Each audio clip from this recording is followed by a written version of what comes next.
चैत्र पूर्णिमा आने वाली है। यह तिथि बड़ी ही महत्वपूर्ण है और आपके लिए बहुत ही लाभकारी सिद्ध हो सकती है यदि आप इसका उपयोग सही से करें तो।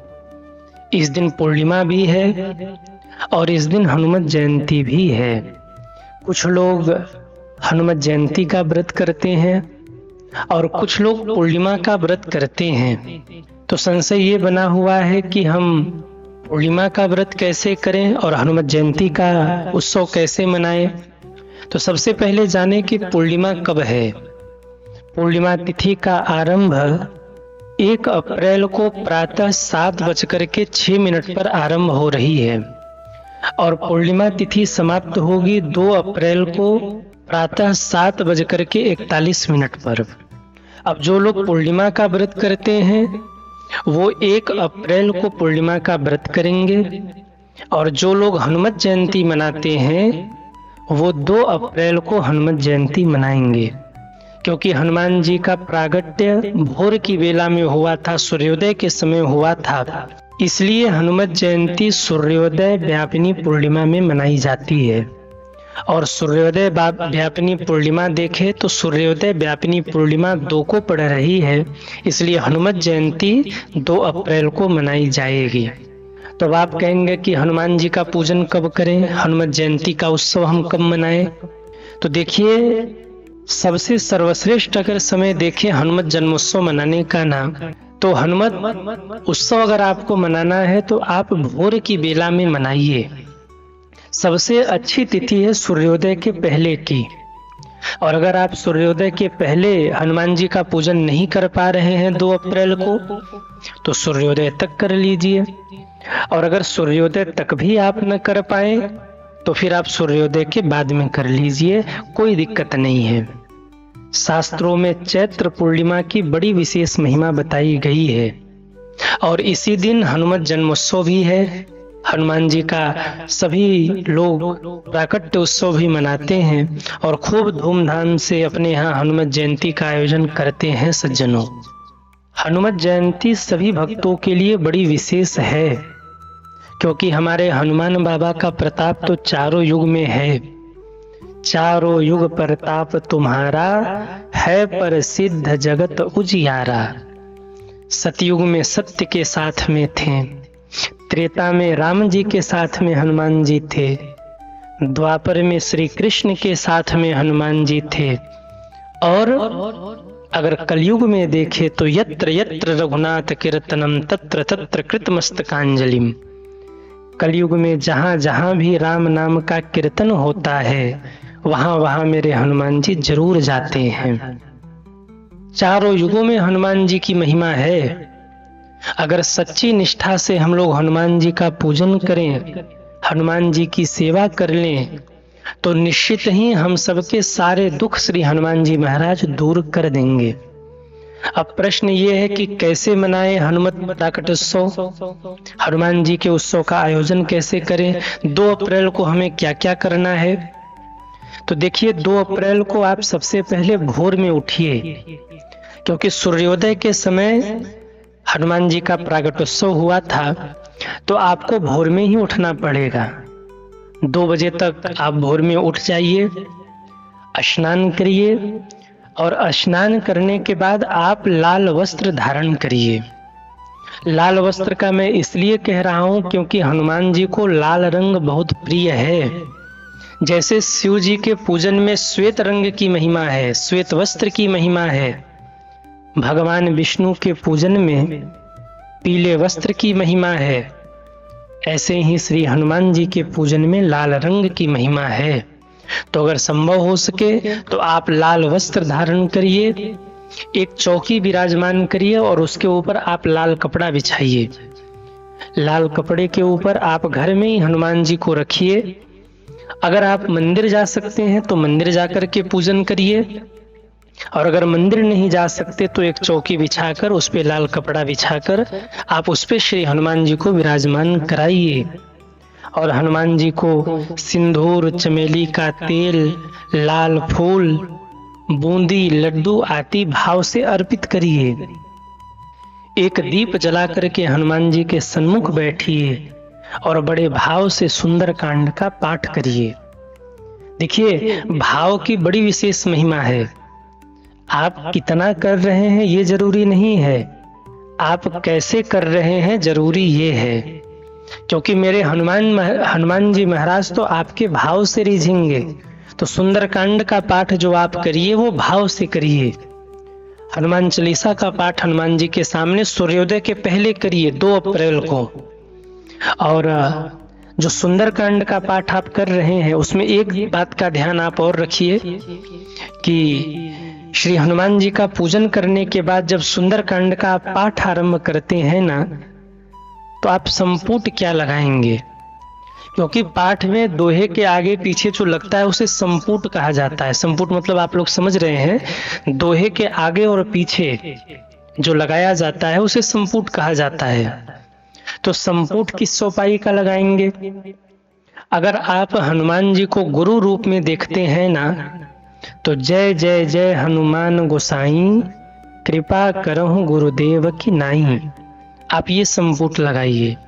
अगर शरीर में कोई कष्ट है, रोग है, उससे आप मुक्ति चाहते हैं तो नासै रोग हरै सब पीरा, जपत निरंतर हनुमत बीरा, ये संपुट आप लगाइए। और अगर आपको ये नहीं समझ में आ रहा है कि क्या हमारे हित में है और क्या हमारे अहित में है, तो एक बड़ी प्यारी चौपाई मैं आपको बता दूं, जेहि विधि नाथ होई हित मोरा, करहु सुबह की दास में तोरा। आप इस चौपाई का संपुट लगा करके सुंदर कांड का पाठ करिए। और अगर आप सुंदर कांड का पाठ नहीं कर पा रहे हैं तो कम से कम 12 बार हनुमान जी के सामने हनुमान चालीसा का पाठ करिए। श्री हनुमान जी को गुड़ और चने अर्पित करिए, इससे श्री हनुमान जी प्रसन्न होते हैं। श्री हनुमान जी को अगर आप बहुत जल्दी प्रसन्न करना चाहते हैं तो मैं पहले भी बता चुका हूं और आज भी कहूं, हनुमत जयंती के दिन खूब झूम झूम के राम नाम का कीर्तन गाइए। श्री हनुमान जी महाराज आपके ऊपर रीझ जाएंगे। क्योंकि जब राम नाम का कीर्तन आप करते हैं ना, तो श्री हनुमान जी महाराज से रहा नहीं जाता, वो थिरकने लगते हैं, वो नाचने लगते हैं, वो प्रसन्न हो जाते हैं राम नाम का कीर्तन सुनते ही। तो आप राम नाम का कीर्तन करके श्री हनुमान जी को जगाइए। श्री हनुमान जी महाराज आपके ऊपर कृपा कर देंगे, प्रसन्न हो जाएंगे। ये बहुत अच्छा मौका है। जैसे आप अपने बच्चे के जन्मोत्सव पर बधाई गाते हैं, उत्सव मनाते हैं, ऐसे ही आप अपने घर में हनुमान जी का जन्म महोत्सव मनाइए, प्राकटोत्सव मनाइए। जैसे बालक घर में जन्म ले आप सोहर गाते हैं, बधाई गाते हैं, ऐसे ही श्री हनुमान जी के जन्म महोत्सव के दिन आप सोहर गाइए, बधैया गाइए, हनुमान जी को प्रसन्न करिए। अगर आप हनुमान जी के मंदिर में हैं, जहाँ श्री हनुमान जी का मंदिर विराजमान है, मूर्ति विराजमान है, तो आप हनुमान जी को सिंदूर अवश्य अर्पित करिए। हनुमत जयंती के दिन अगर संभव हो तो आप जरूरतमंदों को भोजन अवश्य कराइए, भूखों को भोजन कराइए, जरूरतमंदों को कुछ न कुछ दान अवश्य करिए। इस हनुमत जयंती के दिन श्री हनुमान जी को प्रसन्न करने के लिए बंदरों को केला खिलाइए, चना खिलाइए, इससे श्री हनुमान जी महाराज प्रसन्न होंगे। अगर आपके जीवन में शनि की 7.5 चल रही है और आप शनि की 7.5 से मुक्ति चाहते हैं ना, तो श्री हनुमान जी के चरणों में आप पान का पत्ता और कलावा अर्पित करिए, इससे शनि की 7.5 से आपकी मुक्ति होगी। यदि शनि देवता आपको बहुत परेशान कर रहे हैं तो एक उपाय और कर लीजिए। श्री हनुमान जी के चरणों में सिंदूर और चमेली का तेल मिला करके आप लेपित करिए उसे।